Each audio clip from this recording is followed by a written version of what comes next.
Assalamualaikum warahmatullahi wabarakatuh. Perkenalkan, nama saya Hanifah Maharani Azara, NPM 202210515216 dari kelas 6A3 mata kuliah Aplikasi Komputer dalam Psikologi yang diampu oleh Ibu Sarita Chandra Merida, MC Psikolog. Di sini saya akan mengolah data dari data kelompok satu variabel, judulnya tentang kesejahteraan subjektif. Olah data yang saya gunakan menggunakan aplikasi JASP. Langsung aja kita ke videonya.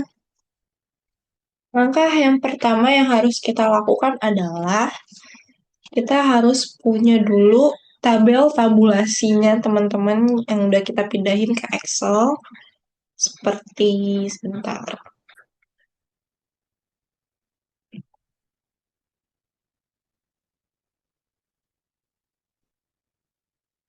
Nih, kan ya aku udah ada dari responden, gender, item, bahkan sampai totalnya. Yang pertama dilakuin itu kita copy semua dari item pertama sampai total. Total sampai semuanya ya teman-teman. Kita copy, terus kita masuk ke JSP.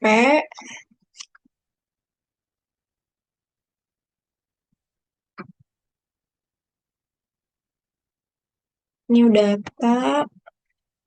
Nah, ini kan karena masih kosong, jadi kita tinggal pencet aja bagian sininya. Terus paste Ctrl V. Nah, kalau udah semua, di sini ada tanda plus, kita tambah, kita tulis kolom 2. Ya, kita balik lagi ke Excel. Nah, kita masuk ke bagian gender. Gender kita copy semuanya. Balik ke JASP. Nah, kolom 2 ini kita masukin gendernya.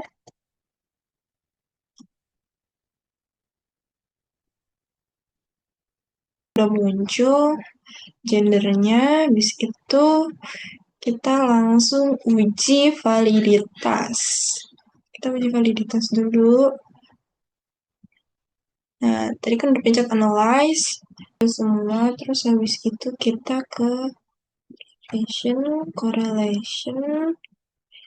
Nah, ini tuh dimasukin total dan gendernya aja. Nah, kelihatan kan p-value-nya 0,200. Tapi ini belum di checklist semuanya, teman-teman. Kita checklist ini dan ini aja. Nah, yang dibaca itu p-value-nya. P-value-nya di sini 0,200. Yang dimana ini tuh lebih dari 0,005. Ini 0,200 ini artinya datanya tidak valid karena di bawah 0,5. Begitu. Terus habis itu selanjutnya kita di sini uji reliabilitas. Ini pencet reliability, terus undimensional reliability, terus habis itu masukin semua itemnya, Ctrl A, pindahin ke sini. Belum ada karena kita belum checklist-checklistin. Nih, kita checklistin coefficient alfanya, terus yang individual item statistiknya juga checklistin coefficient alpha, sama item rest correlation.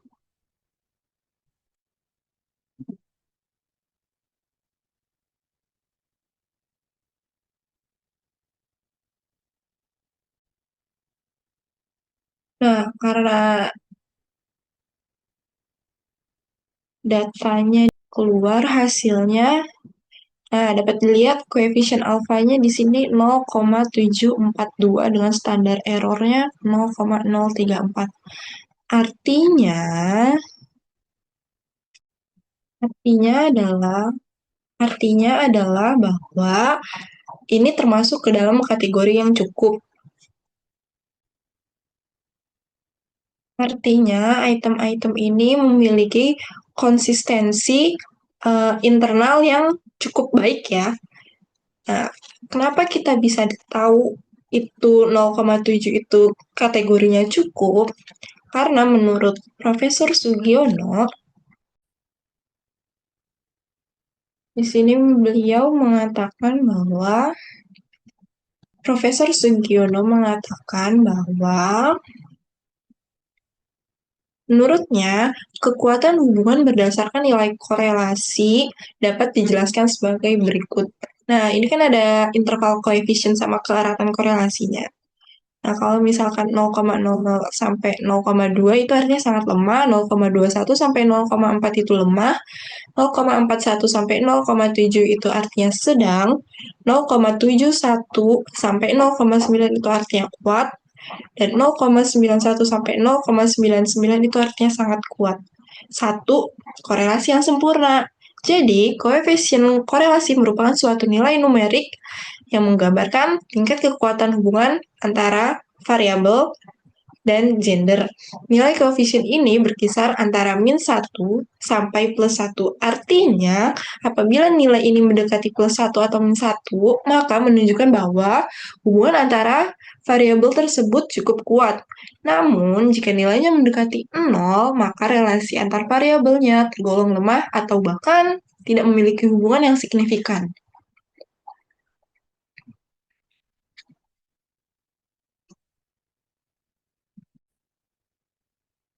Nah, itu dia kenapa alpha-cone match itu dapat dikatakan cukup karena Profesor Sugiono sendiri mengatakan bahwa 0,7 itu artinya cukup.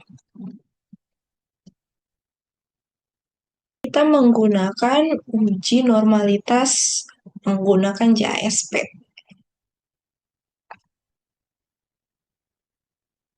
Nah, kalau mau uji normalitas, kita bisa menggunakan deskriptif ini, lalu deskriptif statistik. Nah, ini kita masukin totalnya aja, masukin ke sini.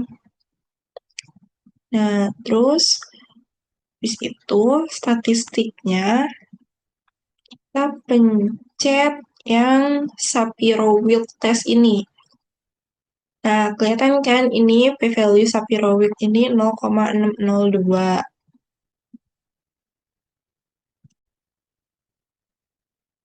Itu artinya datanya normal karena di atas 0,5.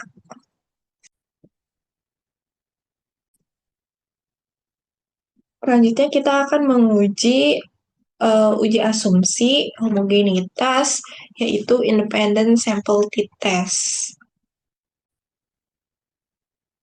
Oke, kita langsung aja bagikan layar.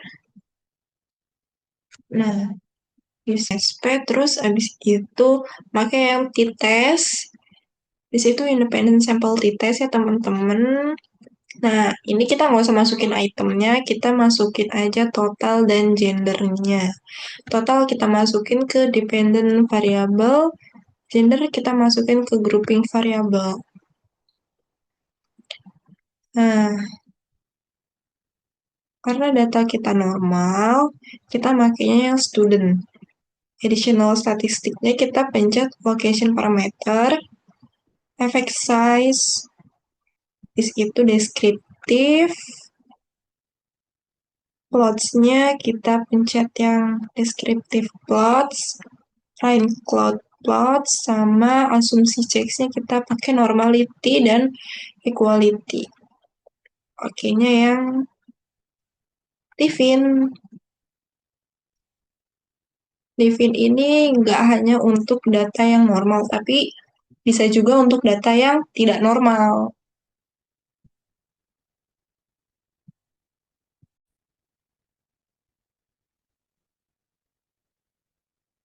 Nah, di sini kan datanya udah kelihatan ya teman-teman. Nih, kita lihat asumsi checks-nya dulu. Di sini totalnya 0,968 dan p-value-nya 0,585. Ini artinya datanya dua-duanya tuh berdistribusi normal.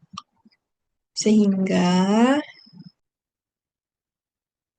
sehingga ini adalah HO-nya yang dapat diterima dan HA-nya yang ditolak.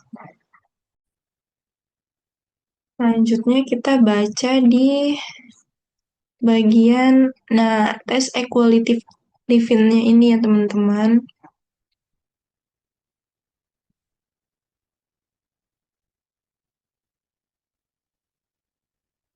Nah, ini kan p-value-nya di sini 0,232, yang dimana ini lebih besar dari 0,05. Artinya tidak ada perbedaan yang signifikan, ya.